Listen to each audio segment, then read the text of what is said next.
नमस्कार दर्शकों, सब कुछ विचित्र चैनल में आप सभी का स्वागत है। दर्शकों, क्या आपको पता है कि किन महिलाओं की बच्चेदानी कमजोर होती है? जी हाँ, किन महिलाओं की बच्चेदानी कमजोर होती है और इसका कैसे कर सकते हैं इलाज? दरअसल गलत लाइफस्टाइल के कारण आजकल 10 में से 7 महिलाएं किसी न किसी हेल्थ प्रॉब्लम की शिकार है। इन्हीं में से एक है बच्चेदानी में कमजोरी। हालांकि बहुत सी महिलाएं इस समस्या से अनजान होने के कारण समय पर इलाज नहीं करवा पाती, जिसके कारण प्रेगनेंसी के दौरान मिसकैरेज का खतरा बढ़ जाता है। आज मैं आपको महिलाओं में आम होती जा रही बच्चेदानी में कमजोरी के बारे में ही बताऊंगा, जिसकी जानकारी हर महिला को होना बहुत जरूरी है और मैं विनती करता हूं आप इसे ध्यान से सुनिए, क्योंकि ज्यादातर आपने देखा होगा कि गर्भ धारण से लेकर या गर्भ से जुड़ी कोई भी समस्या होती है तो सबसे पहले डॉक्टर बच्चेदानी का चेकअप जरूर करते हैं। और आजकल ज्यादातर महिलाओं की वैसे भी बच्चेदानी की कमजोरी की शिकायत दिन पे दिन बढ़ती जा रही है। महिला में गर्भ धारण से लेकर प्रसव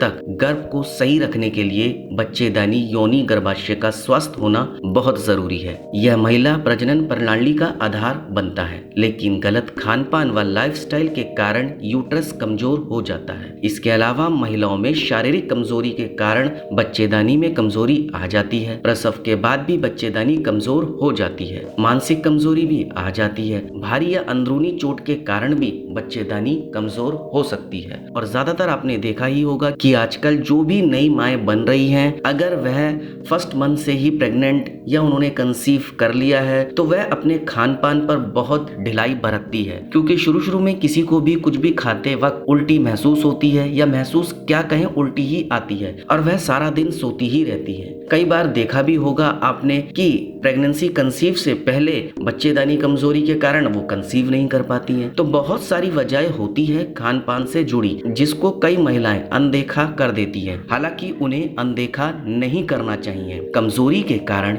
यूट्रस अंडों को संभाल नहीं पाता, जिसके कारण गर्भपात का खतरा बढ़ जाता है। हालांकि आपको इससे ज्यादा चिंता करने की जरूरत नहीं है, क्योंकि आप सही डाइट और हेल्दी लाइफस्टाइल से गर्भाशय को मजबूत बना सकती है। बस आपको एक अच्छी सोच की जरूरत है, और अगर आपने सोच लिया कि आपको हेल्दी डाइट लेनी है तो आपको लेनी है। आप इसमें जरा सी भी ढिलाई ना बरतें। इसके अलावा अगर आप लोगों को लगता है कि आपकी बच्चेदानी में कमजोरी आ रही है तो आप टेंशन मत लीजिए। अपनी डाइट में अधिक से अधिक फाइबर युक्त चीजें जैसे ब्रोकली, फल, ओट्स, नट्स, पालक, बीन्स, एवोकाडो आदि का सेवन करें। एक्सपर्ट के मुताबिक महिलाओं को रोजाना 25 ग्राम फाइबर, जबकि 50 साल से अधिक उम्र में लगभग 21 ग्राम फाइबर की जरूरत होती है। आप अपनी डाइट में ज्यादा से ज्यादा ऑर्गेनिक हरी पत्तेदार सब्जियां शामिल करें। रोजाना इसका सेवन करने से बच्चेदानी में मजबूती आएगी। इसके अलावा अगर यूट्रस में कोई भी समस्या है तो विटामिन सी युक्त फलों का अधिक सेवन करें। इससे आपकी बच्चेदानी तो मजबूत होती ही है और साथ में कैंसर की समस्या भी दूर रहती है। अगर आप अपने खान पान की चीजों में लगातार दही, पनीर और दूध आदि का सेवन करेंगे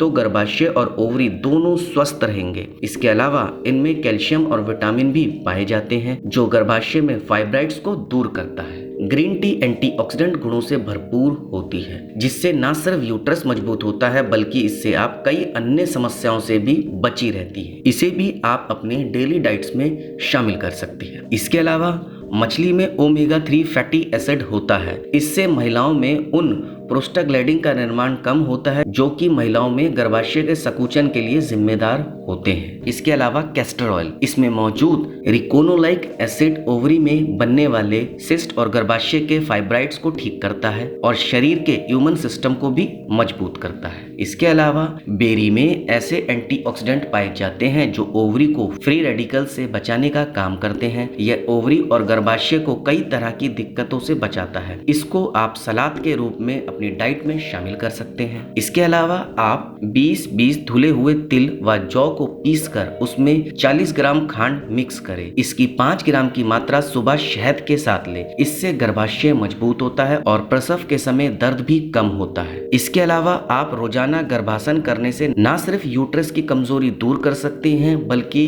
इससे आप बच्चेदानी में होने वाली अन्य समस्याओं से भी बची रहती है। इसके लिए सबसे पहले पद्मासन की मुद्रा में बैठ जाएं। इसके बाद अपने हाथों को जांघ व पिंडलियों के बीच में फंसाकर कोहनियों तक बाहर निकालें। फिर दोनों कोहनियों को मोड़ते हुए घुटनों को ऊपर की ओर उठाएं। शरीर को संतुलित रखते हुए दोनों हाथों से दोनों कान को पकड़ें। शरीर का पूरा भाव नितंब पर डालें। 5 मिनट तक इसी स्थिति में ठहरे। इसके बाद धीरे धीरे आप सामान्य हो जाए। आप इस योगासन को करें, आपको बच्चेदानी से जुड़ी सारी समस्याओं से निजात मिलेगी। और जो मैंने आपको बताया है कि आप अपनी डाइट में क्या शामिल करें, आप उसे भी अपनी डाइट में शामिल करें ताकि आपको आने वाली बच्चेदानी से जुड़ी समस्याओं से सामना करने में आसानी हो सके। अब आपको बताना होगा आपको मेरी ये जानकारी कैसी लगी। आप मुझे कमेंट के माध्यम से बता सकते हैं। आप मेरी इस जानकारी को ज्यादा से ज्यादा शेयर कीजिए, लाइक कीजिए और चैनल को सब्सक्राइब कीजिए और बेल आइकन को दबाना बिल्कुल ना भूलें ताकि समय समय पर आपको इस प्रकार की सभी महत्वपूर्ण जानकारियां प्राप्त हो सके। धन्यवाद दर्शकों।